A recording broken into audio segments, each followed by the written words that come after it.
Hello guys, नमस्कार। आप सभी का स्वागत है अपने channel Shivnath CG Vyapam hub पर। मेरा नाम है विभोर कुमार श्रीवास्तव और आज हम देखने वाले हैं ज्योमेट्री का पार्ट 2 प्रैक्टिस का, है ना। तो देखो, ये 10 क्वेश्चन हम पहले देख चुके हैं, तो आज हम 11वां चालू कर रहे हैं कि ट्राइंगल एबीसी और पीक्यूआर इस प्रकार समरूप हैं कि उनके परिमाप क्रमशः 36 और 24 है। तो देखो, परिमाप क्या होता है? जो ये तीनों साइड होती है, इन तीनों साइड का टोटल परिमाप होता है। तो ये परिमाप का टोटल कितना है? 36 है एक का, और एक का है 24। ये मैं अंदर लिख दे रहा हूँ, ठीक है। आप मान लो ये एबीसी है, ए बी सी, और ये क्या है? ये है पी क्यू आर। जिस अरेंजमेंट से ऊपर लिखा होगा उसी अरेंजमेंट से हम इसको लिखेंगे, ठीक है। अब क्या बोल रहा है? यदि पी क्यू 10 है, ये पी क्यू है, अगर पी क्यू में हमको ये वाला लाइन 10 बता दिया है, तो ए बी का मान क्या होगा? तो ए बी हमारे पास कहाँ है? हमारे पास ए बी यहाँ पे है। कंपैरिजन हमेशा आप कैसे करोगे? एक लेवल पे करोगे, है ना। तो देखो, मान लो जैसे आपके पास परिमाप पेरीमीटर दिया है, किसका? पेरीमीटर अगर आपके पास ए बी सी, और अगर अपन अपॉन में पेरीमीटर आप पी क्यू आर ले रहे हो, तो आप कंपेयर कैसे करोगे? ए बी सी के सामने हमेशा ए बी की साइड रखोगे, और आपका पी क्यू आर के सामने आप किसकी साइड रखोगे? पी क्यू की, क्योंकि जो ट्राइंगल जिसका साइड है, ठीक है। तो एबीसी का परिमाप कितना है? 36, और पी क्यू आर का परिमाप कितना है? 24। यहाँ से आपको क्या आ गया? ए बी तो हमको निकालना है, तो ये हो गया ए बी, और पी क्यू हमको कितना दिया हुआ है? पी क्यू दिया हुआ है हमको 10। तो बस आप इसको काट लो। देखो कैसे कटेगा? ये 9 से कटेगा, 4 से, एक मिनट, ये 4 से 9 बार में कटेगा, ये 4 से कटेगा आपका कितने बार में? 6 बार में, है ना। 6 बार में कटेगा ना। हाँ, देखो 3 से कट जाएगा ये 3 बार में, और ये 2 बार में, और ये यहाँ से कट जाएगा 5 बार में। इससे तो ऊपर जाके 15 हो जाएगा। तो 15 इक्वल टू ए बी आपका निकल के आ जाएगा। तो बस आपको कंपेयर करना है यहाँ पे, है ना। तो ऑप्शन नंबर ए आपका सही आंसर आ जाएगा। चलिए नेक्स्ट क्वेश्चन देखते हैं। क्वेश्चन नंबर 12 कि देखो, ए बी सी में बिंदु डी ई क्रमशः भुजाओं ए बी और ए सी पर इस प्रकार है कि डी ई पैरेलल हो जाता है बी सी के। अच्छा ठीक है, तो देखो ये हो गया ए, ये हो गया बी, ये हो गया सी। अब हमको क्या बता रहा है कि डी और ई ए बी पर है ना। तो ए बी पर हो गया डी, और ई किस पर है? ए सी पर। तो पैरेलल हो गया ना। देखो ये डी ई पैरेलल हो गया बी सी के, और ए डी रेशियो में आ गया किसके? डी बी के। मतलब ये इक्वल में आ गया, है ना। कि अगर ये है आपका, अगर यहाँ पे ये 3 है, यहाँ पे बता देखो ए डी का रेशियो डी बी से, अगर ये यहाँ से यहाँ तक 3 है, तो डी बी कितना है? डी बी कितना है? ये 1 है कि 11 है यार? ये 1 होगा, ये 1 होगा। देखो यहाँ पे ऐसा है ना, 1 होगा ये। तो यहाँ से ये कितना है? यहाँ से है यहाँ तक 1। अगर ये यहाँ पे इतना है, तो ई ए 3.3 सेंटीमीटर है। ई ए कहाँ पे? ये है ई ए 3.3 सेंटीमीटर। अगर ई है तो ए सी का मान ज्ञात करना है। ए सी का मान हमको निकालना है। ए सी कहाँ पे? ये है ए, और यहाँ है सी।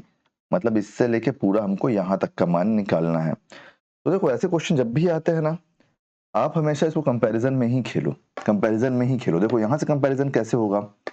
ये ट्राइंगल है, जब इसको ये यहाँ से काट रहा है, जब ये इसको काट रहा है यहाँ से, तो ऊपर वाला हिस्सा ये दोनों एक रेशियो में रख दो, और इन दोनों को एक रेशियो में रख दो आप। तो देखो कैसे कंपेयर करोगे? क्या है आपका? एडी और ये नीचे वाला डीबी बराबर है ना। तो आप इसको डीबी यहां कर लो, और कुछ मत करो, और कुछ मत करो। इसके अपोजिट में क्या है? देखो ए ई है, इसको बराबर होना चाहिए ई सी के। तो ये हो जाएगा ए ई, बराबर में है, ये क्या हो जाएगा? ई सी।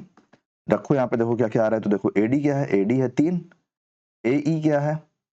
ए ही है 3.3, इक्वल टू डी बी कितना है? डी बी है 1, और आपका ई सी कितना है? तो ई सी हमको पता नहीं, तो ई सी यहाँ आ जाएगा। जब आप इसको इससे काटोगे तो यहाँ पे कितना आ जाएगा? 1.1 आएगा। तो यहाँ से हमको क्या निकल के आया? हमारे पास ई सी इक्वल टू 1.1 निकल के आया। 1 निकल के आया ना। ई सी हमको निकालना क्या है? ए सी का मान, ए सी का मान निकालना है। तो ए सी क्या क्या मिलके बन रहा है? देखो ए ई प्लस ई सी बन रहा है, ए ई प्लस ई सी बन रहा है। तो देखो ए ई का मान क्या है? 3.3 प्लस ई सी का मान क्या है? 1.1 इक्वल टू 4.4। आपका सही आंसर आ जाएगा 4.4 सेंटीमीटर, ठीक है।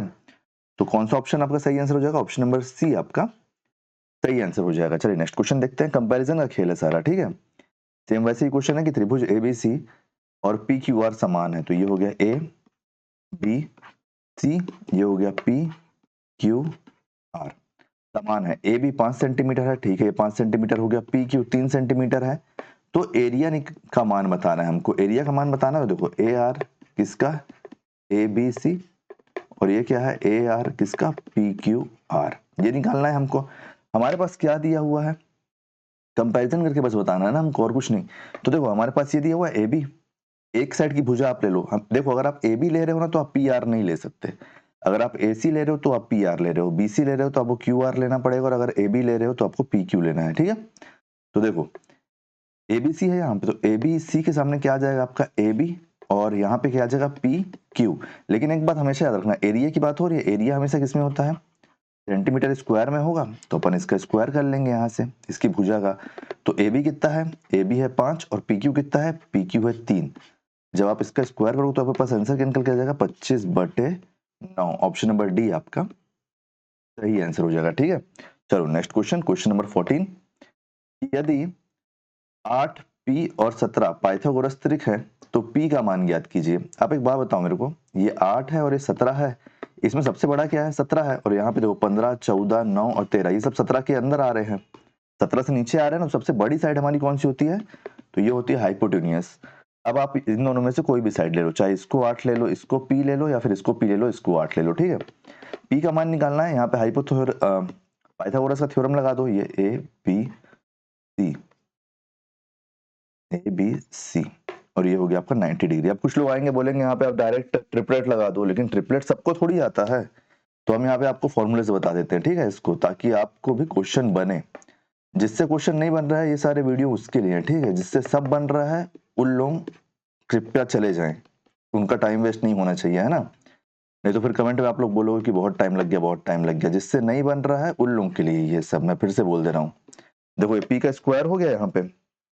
अब यहाँ पे आप क्या करोगे बताओ, कुछ नहीं करोगे, आप 17 का स्क्वायर निकालो सबसे पहले। तो 17 का स्क्वायर कितना होता है 289 होता है, माइनस ये कितना है 8, 8 का स्क्वायर कितना होता है 64। तो ये इधर आ गया, ये हो गया पी का स्क्वायर। अब देखो आप 89 से 64 घटाओगे तो आपके पास क्या निकल के आएगा 225, और ये पी का स्क्वायर। जब आप इसको दोनों को रूट में डाल दोगे अंदर, तो यहाँ से आपके पास पी की वैल्यू कितनी निकल के आ जाएगी, पी की वैल्यू आपकी निकल के आ जाएगी 15। ऑप्शन नंबर ए आपका सही आंसर हो जाएगा, ठीक है। ऐसे बनते हैं सारे क्वेश्चन और बहुत इजीली बन जाते हैं, इसलिए आपको ज्यादा परेशान होने की जरूरत नहीं है। नेक्स्ट क्वेश्चन, क्वेश्चन नंबर 15 कि ए बी सी तथा डी ई एफ समरूप त्रिभुज है जिसमें, ठीक है देखो A B C D E F, B C 4 centimetre है, ई एफ 7 सेंटीमीटर है। एबीसी का क्षेत्रफल 144 वर्ग मीटर है, ठीक है। इसका एरिया कितना है 144 सेंटीमीटर स्क्वायर। डीईएफ का क्षेत्रफल ज्ञात करना, अच्छा इसका एरिया हमको निकालना है।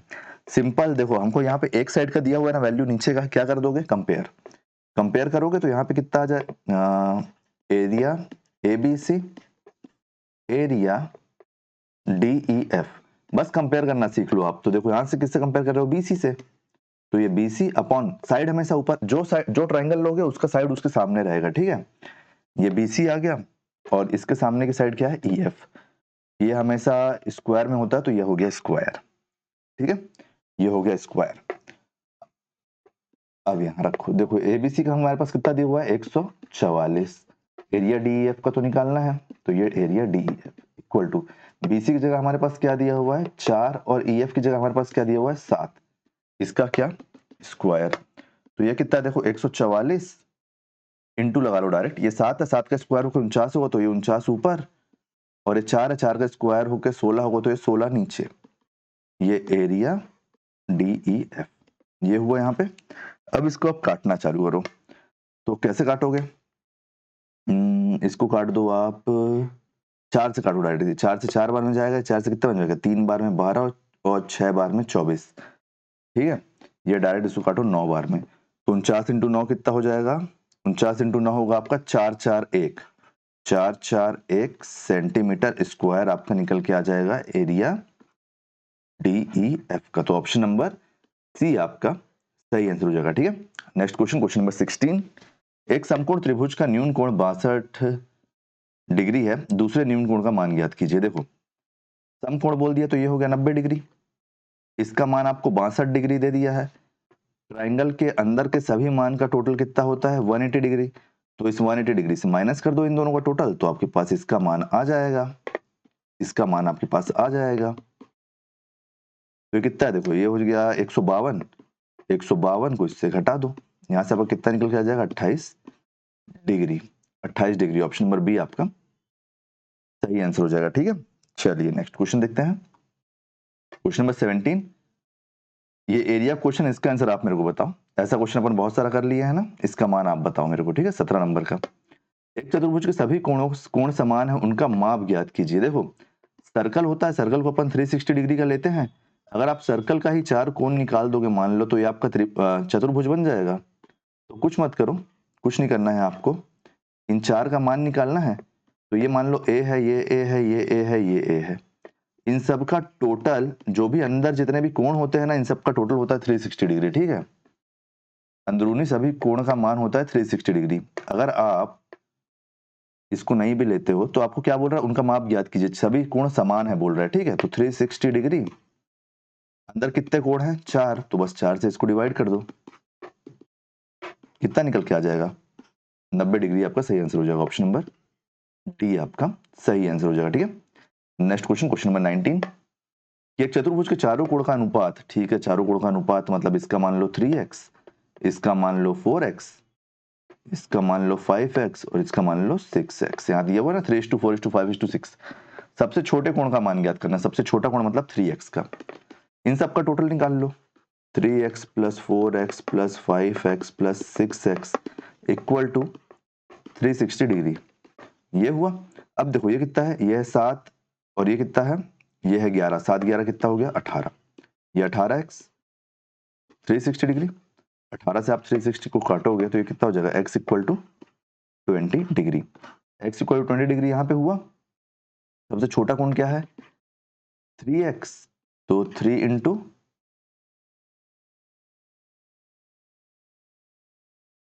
20, सबसे छोटा कोण 60 डिग्री। ऑप्शन नंबर बी आपका सही आंसर हो जाएगा। ठीक, नेक्स्ट क्वेश्चन, क्वेश्चन नंबर 20, एक चतुर्भुज के 3 न्यून कोणों में से प्रत्येक का मान 82 डिग्री है। 3 का मान 82 डिग्री है, 82 डिग्री, 82 डिग्री, 82 डिग्री। चौथे का कोण का मान ज्ञात करना है, मतलब इसको x डिग्री मान लो। देखो मैंने आपको बताया ना कि सभी चारों कोण का मान अंदर के कितना होगा 360 डिग्री होगा। ये 3 कोण है, इन तीनों का टोटल कितना हो जाएगा 8 तिया 24, इन तीनों का मान कितना हो जाएगा बताओ, 8 तिया 24 हो जाएगा और ये हो जाएगा आपका 4 4 4 4 4 6 हो जाएगा, है ना। तो इसका मान निकल के आ जाएगा आपका यहाँ से 246, 246 डिग्री, 246 डिग्री प्लस एक कौन सा हमारा, एक को हम माने x प्लस x, तो ये हो गया x इक्वल टू 360 डिग्री से ये 246 डिग्री आके माइनस होगा तो क्या होगा, x इक्वल टू कितना हो जाएगा, ये 360 से आपका 246 माइनस होगा तो ये हो जाएगा 114 डिग्री। 114 डिग्री आपका सही आंसर हो जाएगा। ठीक है, 114 डिग्री, ऑप्शन नंबर बी आपका सही आंसर हो जाएगा। चलिए next question, question number 21, question number 21 कि एक चतुर्भुज के 3 कोण समान है और चौथे कोण का मान 150 है। समान कोणों में से प्रत्येक का मान क्या है। 3 कोण समान बोल दिया, मतलब ये मान लो x, ये मान लो x और ये मान लो x। चौथे कोण का मान बता दिया है 150 डिग्री। समान कोण में से प्रत्येक का मान, समान कोण में से प्रत्येक का मान पूछा है। ठीक है, तो देखो ये x x x 3x हो गया, 3x plus 150 degree equal to कितना है 360 डिग्री। अंदरूनी सभी कोण का मान 360 डिग्री, ट्रायंगल के अंदरूनी सभी कोण का मान 180 डिग्री, याद रखना। हाँ, तो देखो ये हो गया 3x, ये 150 इधर जाके माइनस होगा 360 डिग्री माइनस 150 डिग्री से, तो क्या निकल के आएगा 3x इक्वल टू यहाँ से क्या बनेगा आपका 210 डिग्री, है ना। तो देखो 3 से 210 डिग्री कैंसिल होगा तो क्या आएगा x इक्वल टू 70 डिग्री, आपका सही आंसर आ जाएगा x equal to 70 degree. Option number D हमारा सही आंसर हो जाएगा। ठीक है, तो उम्मीद करता हूँ गाइस सारे क्वेश्चन आपको समझ में आ गए होंगे। कहीं भी कोई भी डाउट होगा तो कमेंट में पूछ लेना। ठीक है, और बढ़िया से एग्जाम दो यार, टेंशन मत लो। वीडियो कैसे लगा उसका फीडबैक जरूर देना और अपने सभी दोस्तों के साथ इसको शेयर कर दो ताकि उनका भी रिवीजन हो जाए। Thank you.